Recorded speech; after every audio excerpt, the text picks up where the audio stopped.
வணக்கம். புதுச்சேரி மாநிலத்தில் கஞ்சா புழக்கத்தை ஒடுக்க கடுமையான நடவடிக்கை எடுக்கப்படும் என புதுவை துணைநிலை ஆளுநர் சி.பி. ராதாகிருஷ்ணன் தெரிவித்துள்ளார். காரைக்கால் அடுத்த திருநள்ளாறு தர்பாரணேஸ்வரர் கோயில் தேரோட்ட நிகழ்வில் பங்கேற்ற கவர்னர் ராதாகிருஷ்ணன் கோயிலுக்கு சென்று மூலவர், அம்பாள் மற்றும் சனீஸ்வர பகவான் சந்நிதிகளில் வழிபட்டார்.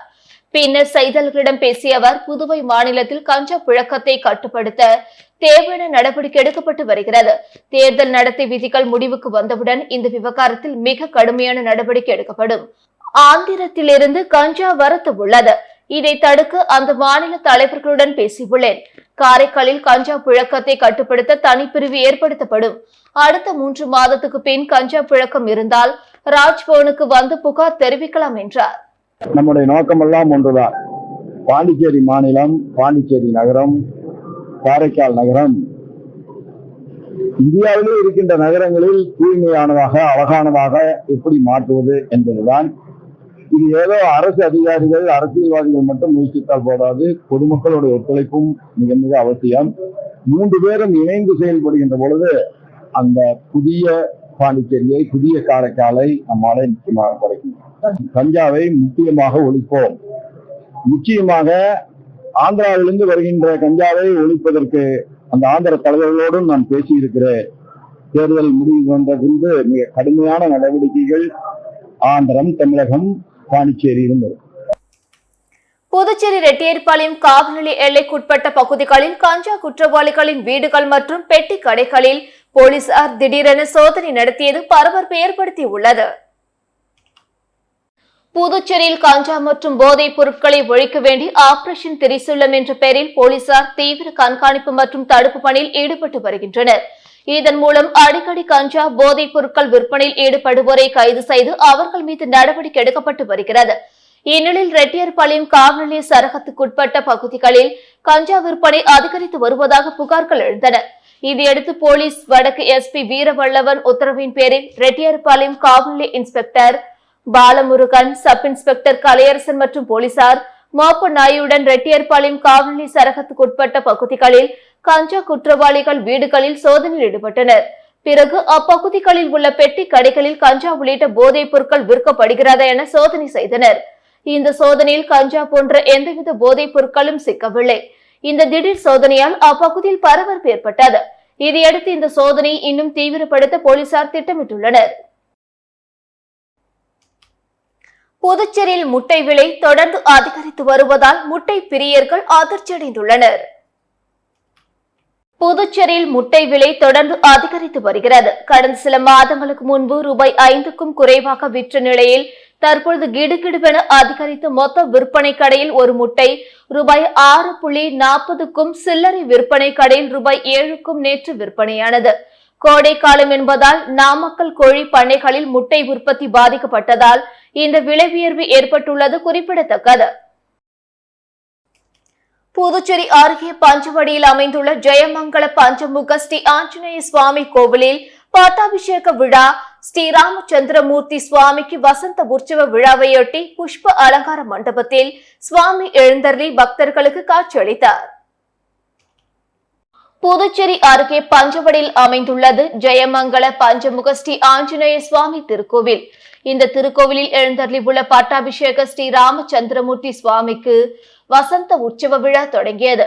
வசந்த உற்சவ விழாவையொட்டி தினந்தோறும் ஸ்ரீராமர் ஸ்ரீ சீதா பிராட்டியுடன் வசந்த மண்டபத்தில் எழுந்தருளுகின்றார்.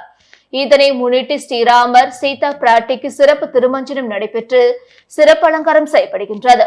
முதல் நாள் வசந்த உற்சவத்தையொட்டி பல்வேறு மலர்களால் புஷ்ப பந்தலில் ஸ்ரீராமர் எழுந்தருளினார். தொடர்ந்து அவருக்கு பாராயணம் செய்யப்பட்டு பல்வேறு வகையான தீபார்த்தனைகள் காட்டப்பட்டது. இதில் பக்தர்கள் பலரும் கலந்து கொண்டு ஸ்ரீராமரை வழிபட்டு சென்றனர். தமிழ் தேசிய பேரியக்கம் சார்பில் இலங்கை முள்ளிவாய்க்காலில் ராணுவ தாக்குதலில் உயிரிழந்த தமிழர்களுக்கு வீர வணக்கம் செலுத்தும் நினைவேந்தல் நிகழ்ச்சி நடைபெற்றது. இலங்கை முள்ளி வாய்க்காலில் கடந்த 2009ஆம் ஆண்டு மே மாதம் 18ஆம் தேதி அந்த நாட்டு ராணுவம் தாக்கியதில் லட்சக்கணக்கான தமிழர்கள் கொல்லப்பட்டனர். இந்த நிகழ்வை நினைவு கூறும் வகையில் உயிரிழந்த தமிழர்களுக்கு வீர வணக்கம் மற்றும் அஞ்சலி செலுத்தும் நிகழ்ச்சி தமிழ் தேசிய பேரியக்கம் சார்பில் காமராஜர் சிலை அருகே நடைபெற்றது. தமிழ் தேசிய பேரியக்க புதுவை செயலர் வேல்சாமி தலைமையில் நிர்வாகிகள் மற்றும் பல்வேறு பொதுநல அமைப்பை சார்ந்தவர்கள் 50க்கும் மேற்பட்டோர் கலந்து கொண்டு மெழுகுவர்த்தி தீபம் ஏற்றி மலர் தூவி மரியாதை செலுத்தினர்.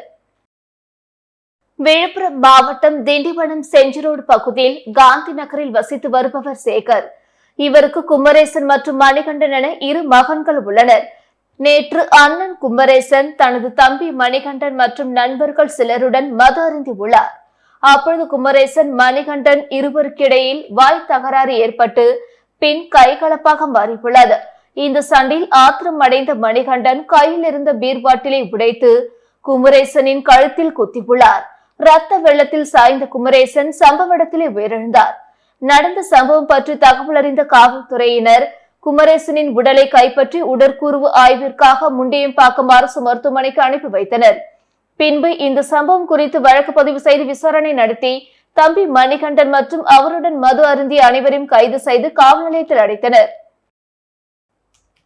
மடுகரை மரகதாம்பிகை உடனுரை மரகாளீஸ்வரர் ஆலயத்தில் நடைபெற்ற திருவாசக முற்றோதல் நிகழ்ச்சியில் திரளான பக்தர்கள் கலந்து கொண்டு சாமி தரிசனம் செய்தனர்.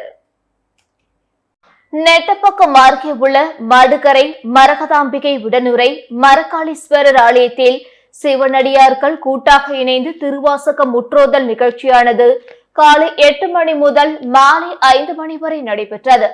ஆதி கைலாசநாத திருவாசக குழு, ஆடல் வல்லான அருளநெறி அடியார் கூட்டம் மற்றும் திருஞான சம்பந்தர் தல யாத்திரை குழுவை சேர்ந்த 50க்கும் மேற்பட்ட சிவனடியார்கள் சேர்ந்து திருவாசக பாராயணம் செய்தனர். இந்நிகழ்ச்சியில் திரளான பக்தர்கள் கலந்து கொண்டு உபன்யாசம் பெற்றனர். இந்நிகழ்ச்சியில் கலந்து கொண்ட அனைவருக்கும் அன்னதானம் வழங்கப்பட்டது. நிகழ்ச்சிக்கான ஏற்பாடுகளை மடுகரை இறைப்பணி நற்பணி மன்ற குழுவினர் செய்திருந்தனர். புதுச்சேரியில் ஓட்டுநரின் கட்டுப்பாட்டை இழந்த தனியார் பேருந்து சாலை நடுவே இருந்த தடுப்பு கட்டை மீது மோதியதில் ஓட்டுநர் உட்பட 4 பயணிகளுக்கு காயம் ஏற்பட்டது. தமிழக பகுதியான திண்டிவனத்திலிருந்து புதுச்சேரி நோக்கி தனியார் பேருந்து 10 பயணிகளுடன் புதுச்சேரி நோக்கி வந்து கொண்டிருந்தது. புதுச்சேரி எல்லை பகுதியான கோரிமேடு அருகே பேருந்து வந்து கொண்டிருந்த போது எதிர்பாராத விதமாக பிரேக் பிடிக்காத காரணத்தால் ஓட்டுநரின் கட்டுப்பாட்டு இழந்த பேருந்து அருகில் சென்று கொண்டிருந்த காரின் பக்கவாட்டில் லேசாக இடித்த நிலையில் சாலை நடுவே இருந்த தடுப்பு கட்டை மீது மோதி ஏறி நின்றது. இதன் காரணமாக பேருந்து மற்றும் கார் ஓட்டுநர் உட்பட 4 பேருக்கு லேசான காயம் ஏற்பட்டது. மேலும் ஓட்டுநரின் சாமர்த்தியத்தால் உயிர் சேதம் தவிர்க்கப்பட்டது குறிப்பிடத்தக்கது. இந்த விபத்து குறித்து கோரிமேடு போக்குவரத்து போலீசார் வழக்கு பதிவு செய்து விசாரணை மேற்கொண்டு வருகின்றனர். புதுவை தமிழ் சங்கத்தில் ஆசிரியர் சங்கர் எழுதி 2 நிமிட சிறுகதை நூல் வெளியீட்டு விழா நடைபெற்றது. புதுச்சேரி வெங்கட்ட நகர் பகுதியில் உள்ள தமிழ்சங்க வளாகத்தில் ஆசிரியர் சங்கர் எழுதி 2 நிமிட சிறுகதைகள் நூல் வெளியீட்டு விழா நடைபெற்றது. தமிழ்சங்க தலைவர் முத்து தலைமையில் நடைபெற்ற விழாவில் நூலின் முதல் பிரதி பிரான்ஸ் நகர்மன்ற உறுப்பினர் அலன் ஆனந்தன் வெளியிட்டார். அதனை முன்னாள் சபாநாயகர் சிவக்கொழுந்து பெற்றுக் கொண்டார். நிகழ்ச்சியில் வழக்கறிஞர் கோவிந்தராசு, எழுத்தாளர் புதுவை பிரபா, கலை மாமணி ஆர் செல்வன், வழக்கறிஞர் பரிமளம் தாஸ் உள்ளிட்டோர் கலந்து கொண்டனர். விழாவின் முடிவில் நூலாசிரியர் சங்கர் ஏற்புரையாற்றினார். புதுச்சேரியில் காங்கிரஸ் பிரமுகரை கடத்தி துப்பாக்கி முனையில் மிரட்டி நகை மற்றும் பணம் பறித்ததாக 10 பேர் மீது போலீசார் வழக்கு பதிந்து விசாரணை மேற்கொண்டு வருகின்றனர். புதுச்சேரி அரியங்குப்பம் பகுதியை சேர்ந்தவர் கார்த்திக் வினோ. இவர் காங்கிரஸ் பிரமுகர். இவரை சென்னையை சேர்ந்த வருண்குமார் உள்ளிட்டோர் கடந்த 15ஆம் தேதி தொடர்பு கொண்டு புதுச்சேரி நகரில் உள்ள குறிப்பிட்ட இடத்துக்கு வரவழைத்து காரில் கடத்தியதாக கூறப்படுகிறது.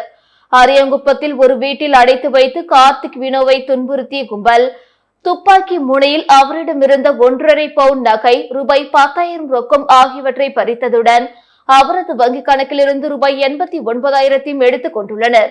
மேலும் அவரை தாக்கி ரூபாய் 10 லட்சம் கடன் பெற்றதாக பத்திரங்களில் கையொப்பம் வாங்கியதாக தெரிகிறது. இது குறித்து கார்த்திக் அளித்த புகாரின் பேரில் அரியங்குப்பம் போலீசார் வருண்குமார் உள்ளிட்ட 10 பேர் மீது போலீசார் வழக்கு பதிந்து விசாரணை நடத்தி வருகின்றனர். வழக்கு பதியப்பட்டவர்களில் காங்கிரஸ் கட்சியினரும் உள்ளதாக கூறப்படுகிறது. இத்துடன் செய்திகள் நிறைவடைந்தன. வணக்கம்.